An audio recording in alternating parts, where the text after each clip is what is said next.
Welcome everyone to another episode of our podcast. We're the Football Tailgaters, and here we talk everything about the NFL, including your picks for bets and fantasy. As always, I have here with me Yams, the Jets fan, Andy, the unbiased football fan, and myself, Aaron, the Cowboys fan. And with week 2 done, we've only got 6 teams left that are undefeated. And for me personally, I think one of them is the biggest surprise. And that would be the Giants being 2-0 right now, which is kind of crazy. But we got the Miami Dolphins, Buffalo Bills, the Chiefs, the Eagles, and the Giants, and then the Buccaneers. Those guys are all undefeated right now, so very few teams already left being undefeated. So that's pretty cool. In today's topics, we're going to go over the Cowboys and how, they were the underdogs against the Bengals. Everybody they were counting them out, with Cooper Rush being in. I guess they forgot against the Vikings what he did against the Vikings. What was it, last year? I think it was. Yeah, it was last year. And then Pittsburgh struggling as well with Mitchell Trubisky. We're going to ask the question if Kenny Pickett should start. And as well with the 49ers, Jimmy G is back. Some of them, I guess, for the 49ers, I don't really know what their thoughts are right now. Are they happy that he's back? What's going on with Trey Lance? He's done for the season now. His ankle broke. He got that big injury. Really disappointed in that. Sucks for him, but now it's time for Jimmy G to step up and see if he should be traded or not. If he can take that spotlight again, as he kind of has been. He's been able to take the team to the playoffs. But anyways, we're going to be talking about those, but with the Cowboys, we're going to start with them. Oh boy, that was one hell of a game. It drives me insane, this team. This team, immediately I was like, my first reaction when I actually witnessed them, winning, they were doing pretty good. The offense is still very underwhelming, but there's still some, I guess, good parts from it. Noah Brown was great. Cooper Rush did his job. Elliott, as usual, he's been very underwhelming. That O-line isn't looking horrible, but it needs some work. And this just goes to show that Tony Pollard should really be the focus of this offense, which I don't know what's going to happen, because I feel like this team is kind of unpredictable. At least that's why I think that's what they're going to be week in and week out this season. I don't trust them being, even if they show like they're, I guess, going to be better than whoever they're going to go against, like we got this Monday night against the Giants. I think they're going to win, but I'm not 100% confident in it. The Giants off to a strong start, as I said earlier, 2-0. Saquon Barkley has been great. Daniel Jones is Daniel Jones. No specific wide receiver that they have, it has been outstanding. It's kind of been their games have been interesting, to say the least, but I want to get your thoughts on Cooper Rush and the Cowboys, guys. Can they continue to win games with Cooper Rush? Absolutely they can. If they actually win, they have the Giants, they have the Commanders, they have the Rams, the Eagles, the Lions, the Chicago Bears, then they have their bye week, and that's when Dak's supposed to come in against the Packers. I know Jerry Jones said that it might be way sooner, but if Cooper Rush continues to play well, there's no reason to just rush him to be back. So I do have him winning against the Giants, the Commanders, losing against the Rams, and the Eagles. They may be losing that one. And if they can win either the Lions and the Chicago Bears, they can go 5-3. And I think that's just with your backup when winning 5 games and being 5-3. I think that is just a home run for Dak to come back and be able to continue and win some more games for them. So I'm pretty much thinking that they're still on the run to be okay. The first week against the Tampa Bay Buccaneers on Sunday, they looked awful. And just like how every Cowboy fan out there was probably thinking that just dismissing the Cowboys because they weren't excited, they didn't do any changes or anything. But with Cooper Rush, they did pretty well with Noah Brown, and they also were involving Pollard, Zeke also as well in the mix, CeeDee Lamb. So it was actually a pretty good game for them. I just like that they are not being too cute. They just had their plan. It was very organized. They ran the ball. They threw the ball just quickly, not to make not making any quick play, like I don't know, running around plays that Dak used to do. Like they're not putting the ball into Dak's shoulders to win the game. It was a whole team win, and they look pretty good. I like the optimism here, but so New York Giants do have a big issue, and it's the offensive line. Daniel Jones, I don't think he's a good quarterback. I think this is probably his last year. So we all saw that.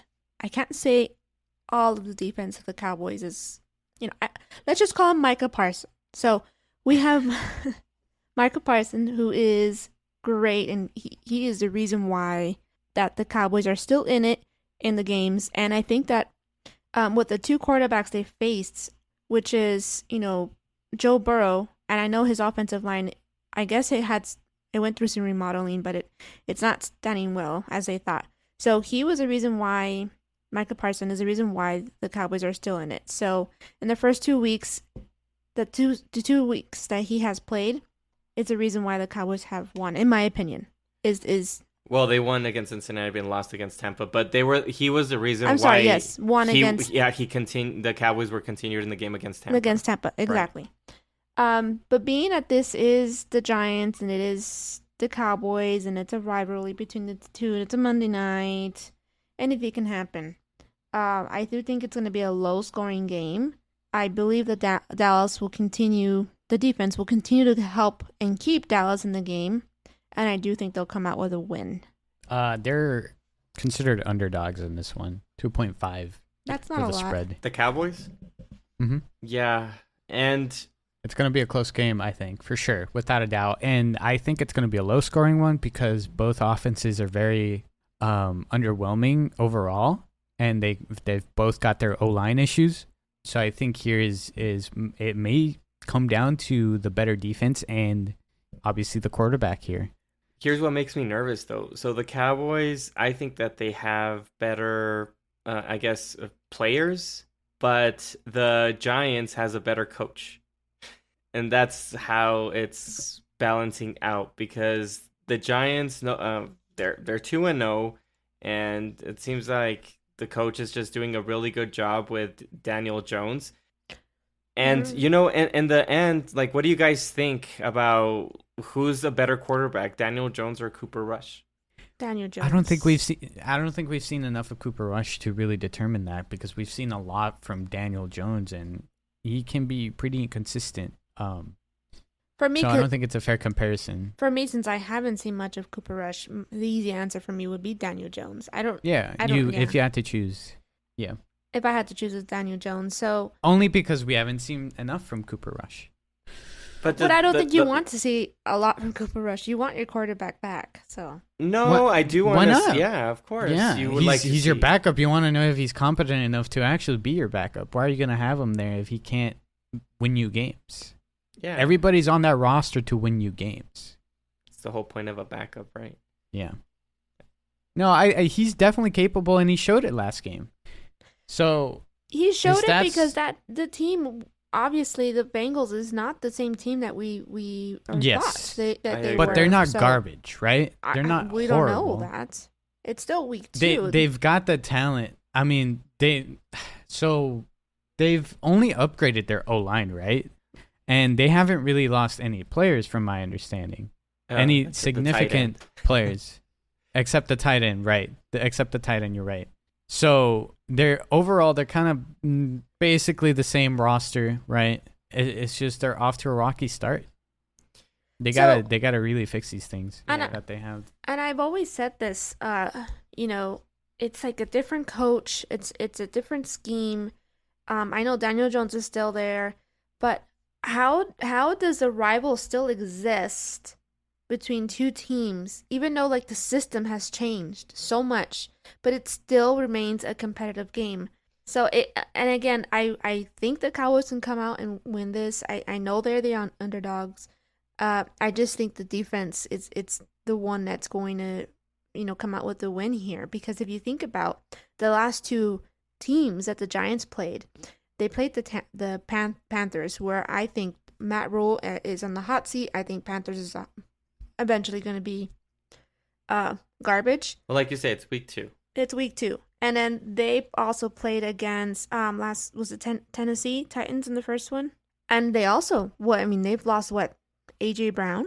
Yeah, no, they look pretty bad. They look pretty bad. Yeah. So if you look at the 2 teams that Giants has played, and you compare the Cowboys, they played one good team, which is Tampa, and Bengals, where I think it's kind of questionable, more on the garbage side. I see the upside more with the Cowboys winning a close one. Close. I say probably by a field goal, but it's going to be a close one. Well, I think here's the key for the Cowboys to win against the Giants. It's the running game. Because with Cooper Rush, there's tape on him. There's more tape on him. And the Giants head coach, I think that he's a pretty smart dude.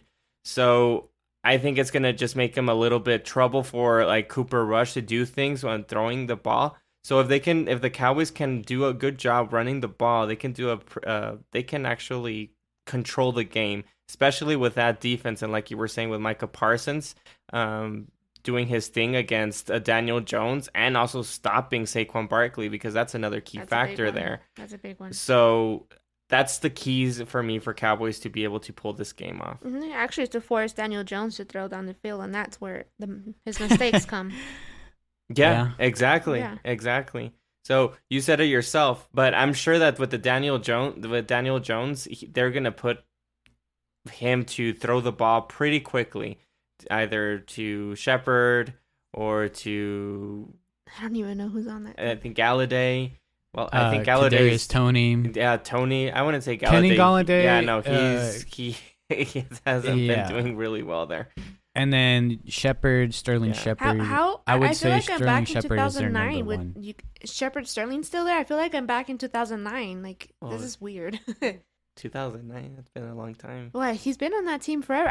How long has that guy been on that? It's been such a while. We're still talking about this guy? Yeah, I'm thinking like 6 years probably. Yeah. Well, so some key players obviously on the Cowboys defense with Parsons and Diggs, Trayvon Diggs. Dalton Schultz, is he available?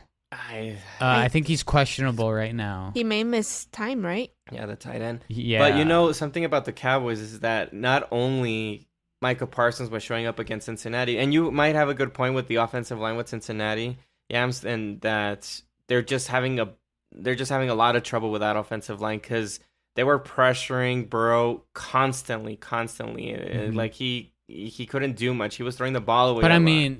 But it's a good defensive line and linebacker sets that the Cowboys have. They're not nothing, obviously, and they gave them trouble. Yeah, and I think that's what it takes for the Bengals to give focus on the offensive line to finally realize, hey, this is a real problem. We need to do something about this. No, the Dallas defense is no joke. With Dan Quinn there, they held Tom Brady to 19 defense, points. Could you say? It's a top 5 defense. It's a top 5 defense. Oh, for sure. Yeah, they're good. 100%. And Dan Quinn is doing a phenomenal job. That's the reason why the Cowboys are probably going to be in this season, because of the defense. It seems like they're more disciplined than the offense, and you can tell because of the coordinators. Obviously, we go back again to Kellen Moore again, his flaws, and possibly McCarthy dipping his toes in there as well. Well, he was wasn't McCarthy calling him out a bit before the game, saying that he needs to do. Yeah, his so I job wouldn't better. doubt that McCarthy's getting in there himself because Kellen Moore's not doing his job. Yeah, you can clearly see that. So we might not see him. He went from having some possible interest in being a head coach for a little bit. I don't know if you guys remember that with Kellen Moore to just possibly going to some other team, being maybe an offensive coordinator at best. Yeah, so supposedly he was going to be a head coaching candidate. Yeah, I think exactly. It's exactly. Soon that hype is over, is what I'm saying. Is now that this season that hype is kind of dying down, and people are starting to point it out more. Well, and don't get me wrong. The season can always turn around for the Cowboys and just go into a negative slide.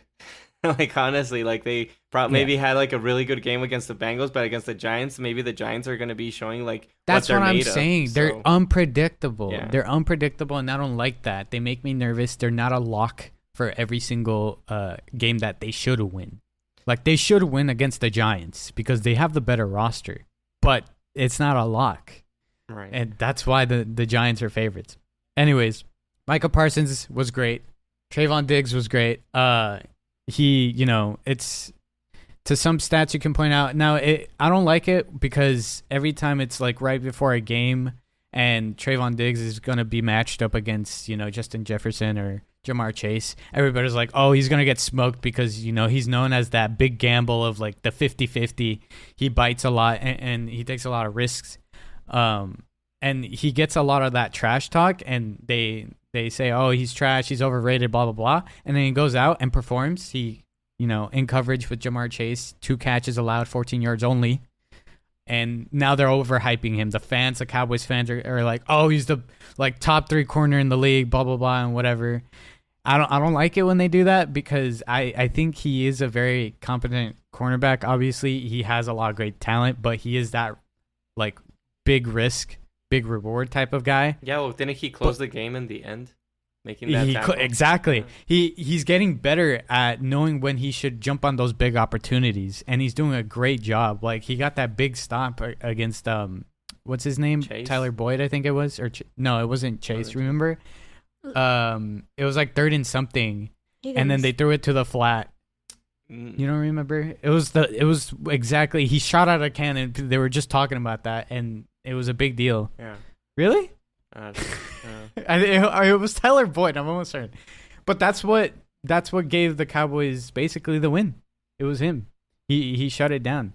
Anyways, that's clearly the highlight right now for the Cowboys, and Cooper Rush just has to do the job, and hopefully Kellen Moore's, I guess, lack of, I don't know, just I don't want to be so harsh on him, but like he's not being a good offensive coordinator right now. It's just we hope for the best for that offense to keep up with the defense. But anyways, I think we should move on from there and talk about Kenny Pickett and Mitchell Trubisky with the Pittsburgh Steelers. I didn't watch the game, but Andy, I'm pretty sure you can talk about it more clearly. But I know that they were struggling. You were mentioning against the Patriots. They lost against the Patriots. And Mitchell Trubisky is just being, Trubisky. He's not playing good. He might be in question here. I don't think he's going to be benched, but should Kenny Pickett start for the Pittsburgh Steelers to maybe get something going here for them? I mean, the buzz is starting to happen to go for the change at quarterback there at Pittsburgh. The fans are really impatient when it happens, when your quarterback is underwhelmed, right? And playing against 2 teams, again, Bengals. Here we are with the Bengals topic. Bengals showing that they're not the strong team that they were when they went to the Super Bowl. And I think both of you can agree with me. Now, they did play Patriots this last week, and the Patriots are, and one thing that you can say about Bill Belichick is he knows how to exploit below average quarterbacks, and that's what Mitchell Trubisky is. That team, Steelers, they're not the same team they used to be. So should Trubisky fall flat this next game? I think it's Thursday night against the Browns. Yep.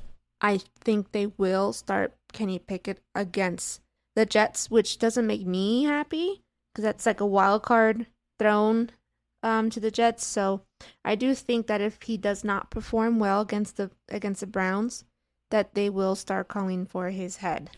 The Browns are opening as favorites here, 4.5, by the way, for the spread.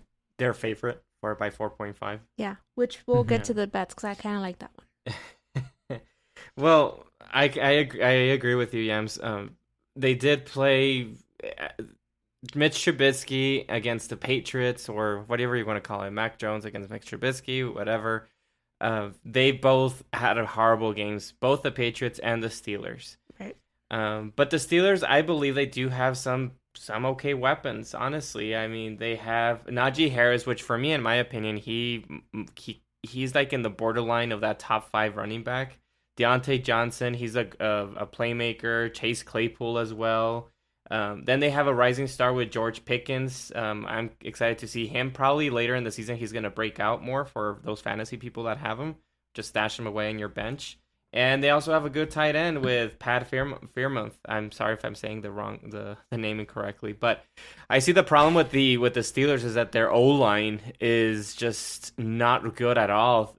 I mean, Najee Harris, bless that guy. He gives it his heart out every single game, and he is just having trouble with that O-line. And Mitch Trubisky, well, he's also having some difficulty with that. So that's something that you have to consider with your rookie. If you're just putting him there with a bad offensive line, just like Cincinnati has some problems with the O-line. So next, they do play on Thursday against Cleveland Browns. Of course, you have to stick with Mitch Trubisky in that game. Cleveland Browns just lost against the Jets. In my opinion, they should have won. If Chubb just kneeled down instead of scoring, the game would have been over. But I mean, kudos to the Jets that they were able to score twice and get an onside kick in less than 2 minutes in order to win the game. But they are playing, the Pittsburgh Steelers are going to play the Cleveland Browns. They're not a horrible team, the Cleveland Browns. They do have a lot of playmakers there as well. So this is Mitch Trubisky's last chance to continue being the starting quarterback, because if he doesn't, you have to start Kenny Pickett in the next game against the Jets, because after the Jets, their schedule is super hard. I mean, if I'm not mistaken, they play the Bills afterwards, and then the Buccaneers, then the Dolphins, then the Eagles, then the Saints, and then it goes down, like maybe depending on how the Bengals are by November 20th, and you have the Colts and the Falcons. But you have a slate of games that are just difficult teams. So this is the last chance for Mitch Trubisky, in my opinion, or else just go ahead with Kenny Pickett, and just since they're playing this Thursday, he'll have like a week and a half to prepare. Should he start? From what I saw in the preseason, he seemed like he could be good enough to just start right away. I mean, maybe, but there's been situations in which in the preseason, with other rookies that they look good. But then when the season starts and they're playing with the big stars and whoever they're playing against, that's when they start to crumble. Hence, Justin Fields last year, he was playing lights out in preseason. Everybody was excited, and he's struggling. So you say he shouldn't start? For me, I would start him after those difficult games. It really depends on how they play on Thursday, right? But I mean, for me, to protect that quarterback, because he's a rookie. So I would feel comfortable knowing that this season is probably not going to go well for the Pittsburgh Steelers at the very end. I mean, they're not going to go to the Super Bowl against Kansas City or the Chargers, or it looks big. That's pretty obvious. It's pretty obvious, right? So I would feel comfortable for him to start like towards the middle of the end of the season. Give him the start against probably the Colts, and then he has the Falcons, and then you have a division rival against the Ravens. Then you have the Panthers, which are struggling. Then you have a little bit of harder game with the Raiders, then the Ravens again, then the Browns again. So you give him a feel of that division and to see how those teams play against your team.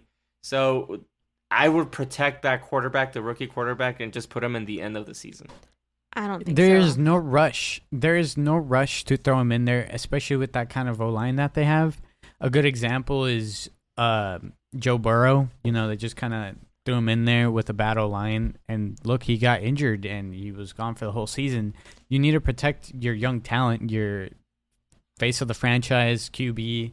You need to protect them. There's no rush here. You got a semi-decent quarterback with Trubisky. He can play good, but for the most part, he won't. I agree with you. It's just those fans. I mean, anybody as a fan just are really eager to see what that quarterback has. Oh yeah, right? for sure. But I like to remind fans, look at Peyton Manning's first year. It was pretty bad. Look at Troy Aikman's first year. That was pretty bad.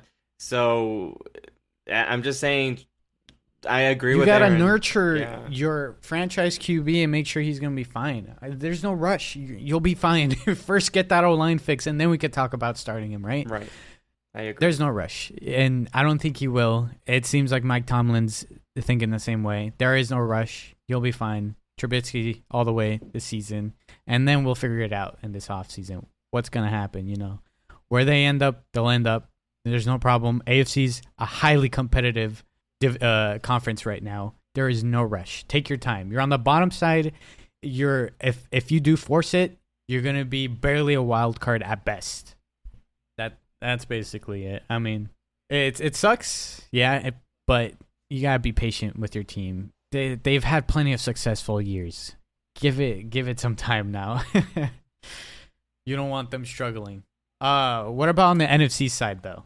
With the big injury that came this past Sunday, really sucks. I was hoping to see more from Trey Lance. He broke his ankle. Really tough luck. Maybe an example of why you shouldn't really throw your guy out there that quickly. He's out for the whole season, and Jimmy G's in, and he did Jimmy G things. He showed out and won the game. Do you think that the 49ers are going to be at least one of the top contenders in the NFC?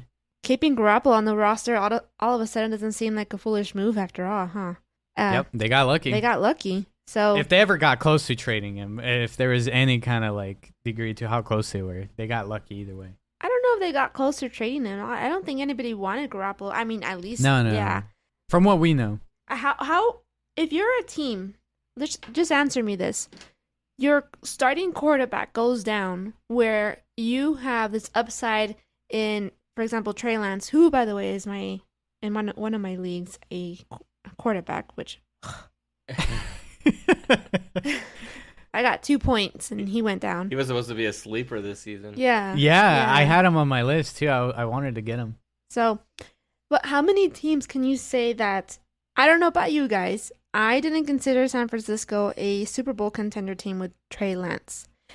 But how many teams can say that now that your backup is a quarterback now because your starting quarterback is out, is now a Super Bowl contender team? How many teams can say that?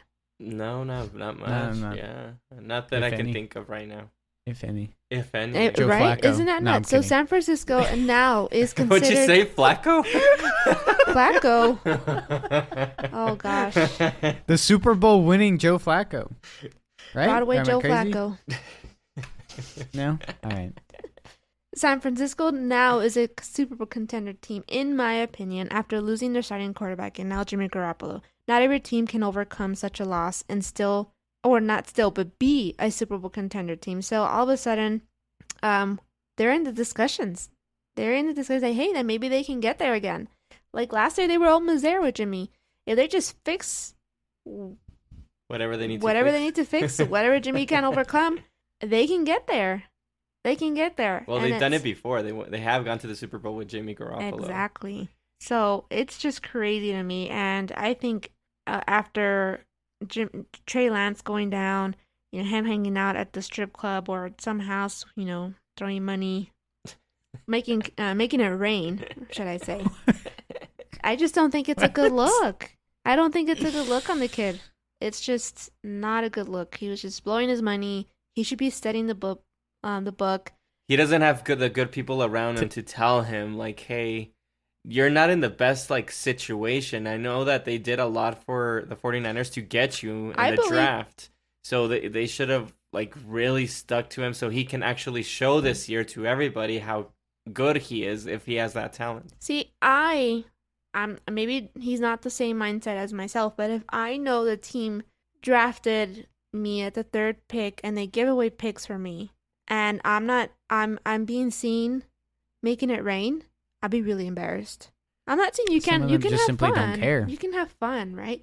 But there's things you can have fun in and things you should not have fun where you're going to be criticized for. Well, at the end of the day, if he was in the strip club and he'd be destroying teams and winning, nobody would have been talking about it. They'd be like, well, he's just really talented. It's just because, but because he struggles, you bring all this up and trying to put him in that corner saying, you know what, you might be a bust and you might be an issue here. And then you just put Jimmy Garoppolo back. But I agree with you, Yams. I think the 49ers are actually a contender now. They've done it year after year. I mean, they almost went to the Super Bowl last year too as well. So they are a contender no matter what. I mean, they have a good defense. They still have Deebo Samuel, Brandon Ayuk. They still have the running backs, even though they have some new ones as well. But I believe in that Coach Shanahan, that he can figure things out again. But I do feel bad with the situation that they just need a quarterback and they just can't get there like Sean McVay did with Matthew Stafford. So they are contenders. I don't know if they can go all the way to the Super Bowl. They're opening as 1.5 favorites against the Broncos. Well, that's another story with the Broncos. Yeah, that's right. Yeah, the Broncos are having their issues too. And you had them pretty up there. Let's fall. This country, let's fall. Yams, you were saying that the coach. But we didn't have that as a topic. I know, but it's a good one. What I've been saying all week, well, at least all Sunday. Yeah. Nathaniel Hackett can't hack it. Yep. That's pretty good. It could be that the head coach that might be the problem. I mean, I believe that the head coach actually was the reason why they didn't have a chance to win on that Monday Night Football against Seattle. Oh no, it was so obvious. Everybody was blaming him. How are you not gonna put the guy you're paying millions of dollars, hundreds of millions of dollars? Yeah, to win you the game. Exactly. And you struggle against Texans. And you struggle against Texans. And we're thinking that they have okay weapons with Jerry Jeudy, even though he got hurt. Cortland Sutton, Patrick Surtain. So he actually is out too. But the Javonte Williams, Melvin Gordon, they do have some good pieces. And I mean, it's Russell Wilson, unless that Russell Wilson is going down as well. I just put that Seahawks game into a situation that coach Pete Carroll knows him, and it just made it difficult for Russell Wilson. But him having this Russell Wilson struggling in this last game also puts in question like what's happening, even though it's week 2 as well. Yes, it's still a little bit early, but you can clearly see that the performance is in there when the talent is there, you know? The talent is there, you are right. Yeah, the talent is completely there. The O-line might be a little bit of a question mark, though. Oh, yeah, for sure. That's not a little bit. It is a question mark.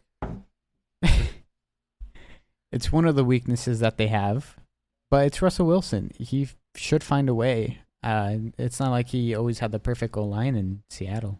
And you know what I did notice? I didn't see all the game, but there's parts of the game that I did see. He is not really using his legs as he used to. Could be Hackett. It could be Hackett, or it could just be his age, or it could just be like, this is the type of quarterback I've always wanted to play, is to sort of kind of be not a pocket passer, but not to make gains with my legs, like Kyler Murray. Yeah, I believe I don't know who said it. I saw some analysts say that Kyler Murray, how he's scoring is like how Russell Wilson started. He was just running around through the red zone and just waiting for somebody to get open and then just finding them, just like Kyler Murray did this last game against the Raiders. So he looked funny doing it. Yeah, yeah, he did, but he won the game, and that's what Russell Wilson used to do. And now, since he has all these weapons, maybe like Yams is saying, he wants to be like a pocket passer. But I think in time, he is a smart quarterback that if he needs to use his legs and they're losing games, then he's going to adapt and he's going to figure out a way to win. I do think that Russell Wilson has a big say on what things are happening. Right. I mean, I believe when they did the trade with the Broncos, they had a deep conversation of how Russell Wilson wants to handle the offense and be more part of it. I mean, he was asking for his own office, which he does have now. So I think they might turn it around later. It's just a wait and see type of thing. I don't know, Andy. I was with you riding the season with Broncos. Let's ride. I don't know if I'm seeing the whole ride thing. I think they're. It's week 2. It is week 2. As of so far right now, I agree. It's looks into the negative side instead of the positive side. There's been plenty of cases anyways where the team is either 1-1 or 0-2, and then they go to the playoffs. It's fine. And the Texans, I mean, we don't know what they are too. I know that we all put them like in the corner of saying like, yeah, they're not a good team, but I mean, maybe they're like a better than decent team. Who knows? Well, no, they've been performing better than the Panthers, in my opinion. all off season we were all kind of high on Texans, so I'm not surprised that they're in games. They're not a garbage team. They're being competitive in the fourth quarter. They're not the same Texans they were last year. That game against the Colts, it was week 1, right? But like, it was such a shock for me to see that. Me too. Taking them, a playoff caliber team, taking them to the Me too. overtime. That was something. I else. was pissed. I had the Colts in my ticket. I was like, wow. The Colts are having some issues. Yeah, something's up with the Colts. Big issues. Something's big up. issues. I think it might be Frank Wright. That's the issue there. So back to the Denver. So Denver is a team that's like kind of brand new to everything, right? They have a brand new coach. Mm-hmm. They have a brand new quarterback. They have a brand new owner. Right. So they're a great value team now. So everything's still finding a way to work. So we need to let that team figure it out. And I just don't. Yeah. In my opinion, so far, I'm gonna say it again. Nathaniel Hackett just can't hack being a head coach, at least in these 2 weeks. He's just doing rookie mistakes. Yeah, because of him, they lost week 2. They didn't have a chance. I wouldn't say everything falls on him, because they could have done some plays to be more ahead of that game against Seattle. Right. But the last chance that they had to win that game is because of the head coach, which you're probably used to, Aaron, with the Cowboys. Oh, yeah, for sure. The 49ers. I got distracted. It's because we were talking about the Broncos, and we really steered away from the 49ers. The 49ers, yeah. Well, to conclude, they're a contender. Yeah, I agree that they're a contender now. Yeah. Welcome back, Jimmy. No, yeah, for sure.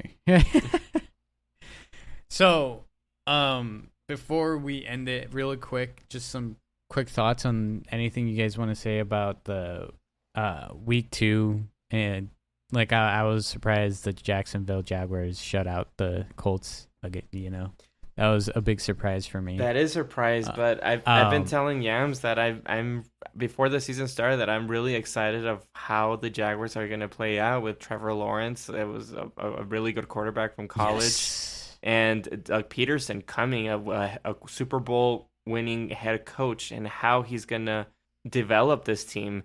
Because you see all these players that they have, and they're not like fantastic. Like, oh my gosh, these are great players. Christian Kirk, Jones. And I mean, I do like the running backs, Robinson and Etienne. I would hope to see Etienne playing a little bit more, but the quarterback is doing a good job. And then the defense is also like you just said, Aaron. They just stopped the Colts and just left them with 0 points. It's just kind of crazy. I just wanted to see some. I'm looking at Lawrence's stats. I just noticed that he's my age. He's 2 months older than me, which is crazy. And what are you doing? Where's your millions doing of a dollars? podcast. Where's your millions of dollars? Wow, I didn't know he was 22. That's wild.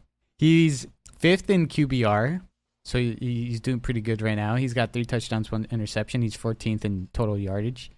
Yeah, he's been playing good, and I'm happy about picking up Christian Kirk. I had a feeling that the Jaguars were going to be doing better than what people had them at.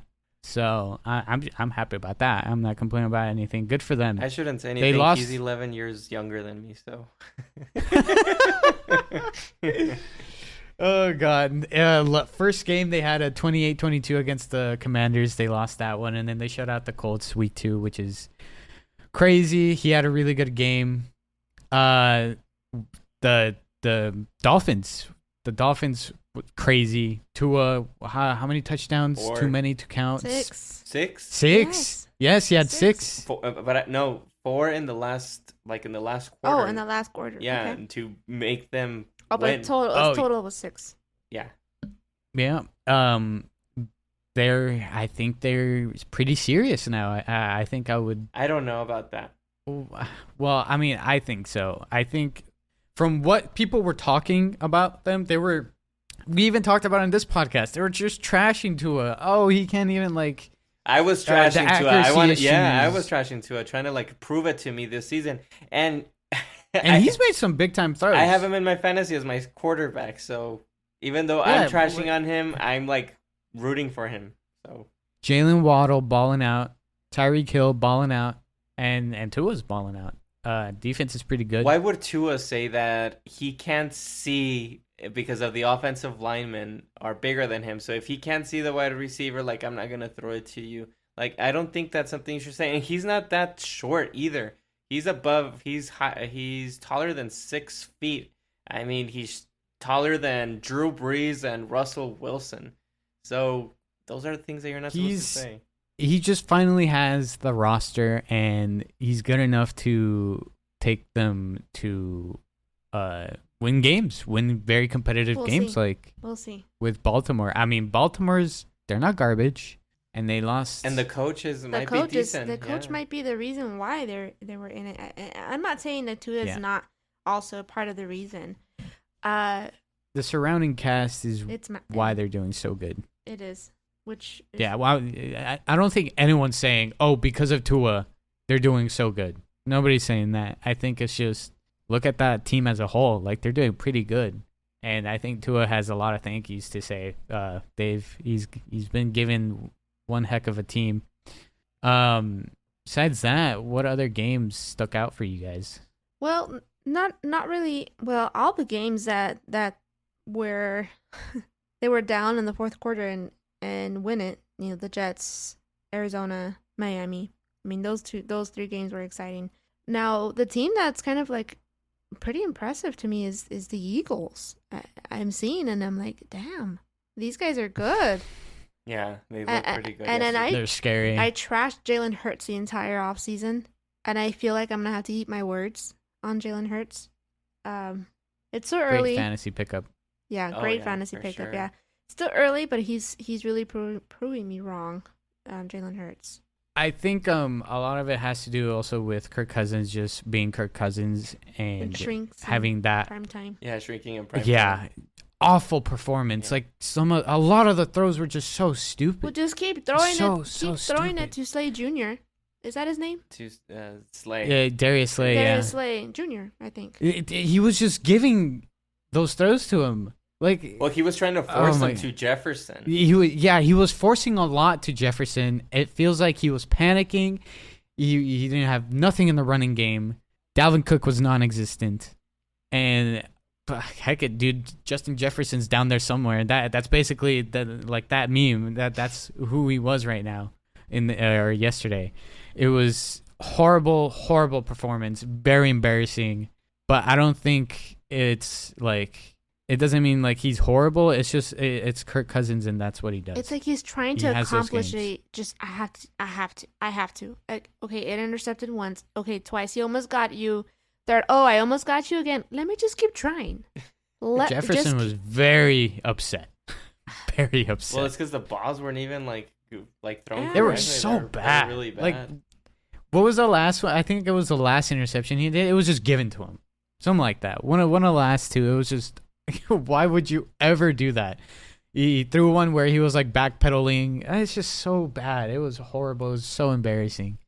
Yeah, the solution is not to put Kirk Cousins in primetime game. Just don't put him there. Don't put that team. But I wouldn't diminish the Eagles and I wouldn't take away any credit from them. They're a very solid team, and I think they're pretty scary, and I think they're going to be very early say I think they're going to be number 1 in the East. Probably. Right. As of now, yes.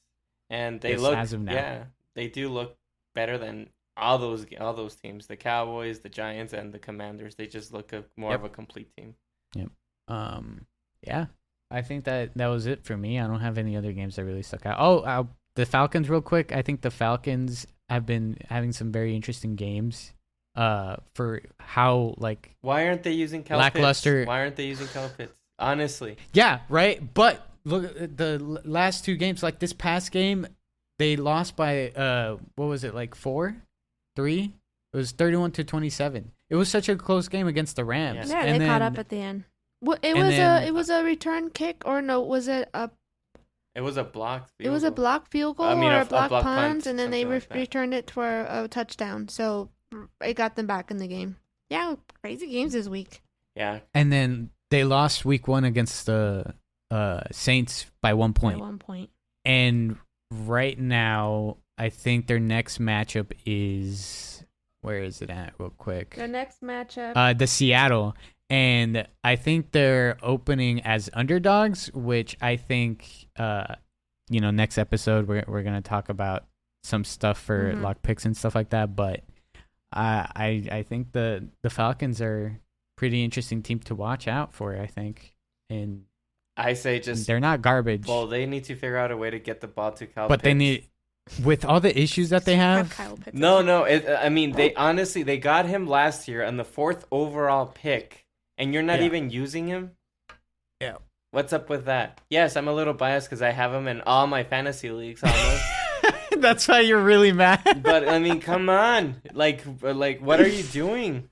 Seattle opening with 2-point favorites here, so we'll see about that. But I think that's gonna be it for this episode of Football Tailgaters. Again, thank you to anyone that's made it to the end. We hope to see you guys interacting with our social media and stuff.